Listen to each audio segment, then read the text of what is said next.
menjadikan patung anak sapi sebagai sembahnya, kelak akan menerima kemurkaan dari Tuhan mereka dan kehinaan dalam kehidupan di dunia. Demikianlah kami memberi balasan kepada orang-orang yang berbuat kebohongan.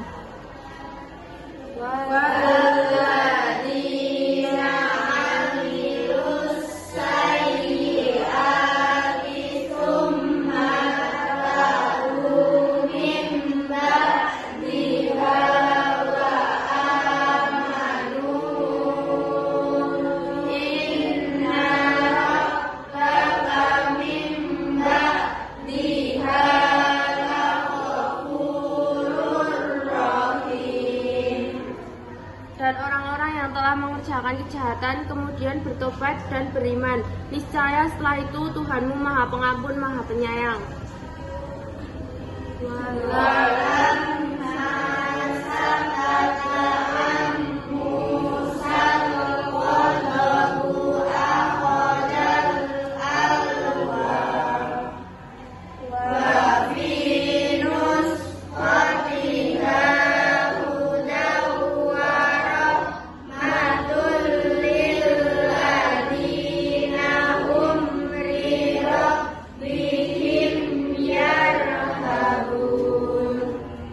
Setelah amarah Musa mereda, diambil kembali lauh-lauh Taurat itu. Di dalam tulisannya terdapat petunjuk dan rahmat bagi orang-orang yang takut kepada Tuhannya.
Musa memilih 70 orang dari kaumnya untuk memohon tobat kepada kami pada waktu yang telah kami tentukan.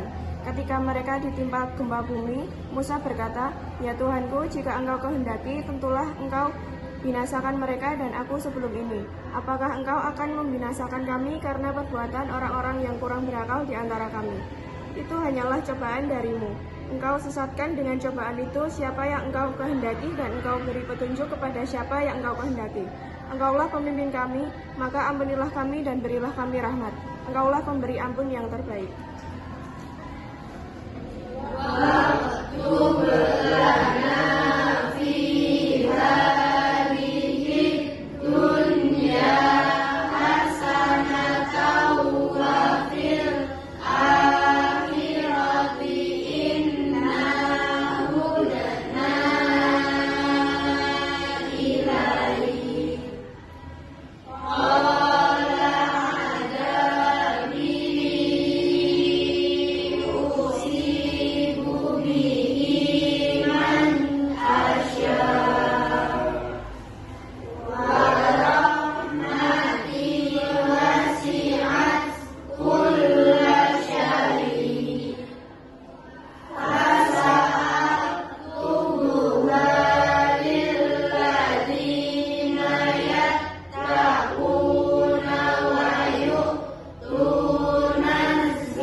kami kebaikan di dunia ini dan di akhirat. Sungguh kami kembali bertobat kepada Engkau. Allah berfirman, siksaku akan aku timpakan kepada siapa yang aku kehendaki dan rahmatku meliputi segala sesuatu.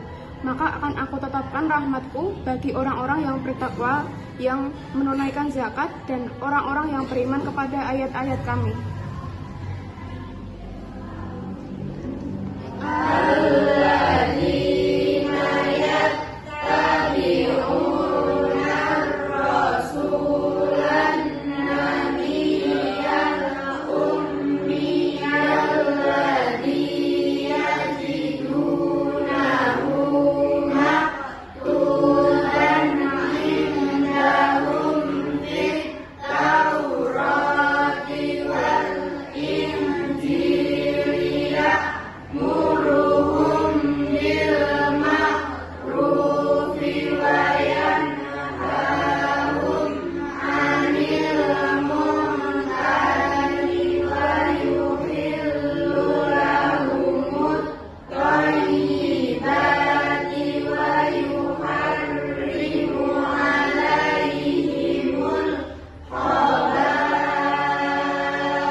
Yaitu orang-orang yang mengikuti Rasul, Nabi yang ummi, tidak bisa baca tulis, yang namanya mereka dapati tertulis dalam Taurat dan Injil yang ada pada mereka, yang menyuruh mereka berbuat yang makruh dan mencegah dari yang mungkar, dan yang menghalalkan segala yang baik bagi mereka dan mengharamkan segala yang buruk bagi mereka, dan membebaskan beban-beban dan belenggu-belenggu yang ada pada mereka. Adapun orang-orang yang beriman kepadanya, memuliakannya, menolongnya, dan mengikuti cahaya yang terang yang diturunkan kepadanya Al-Quran. Mereka itulah orang-orang beruntung.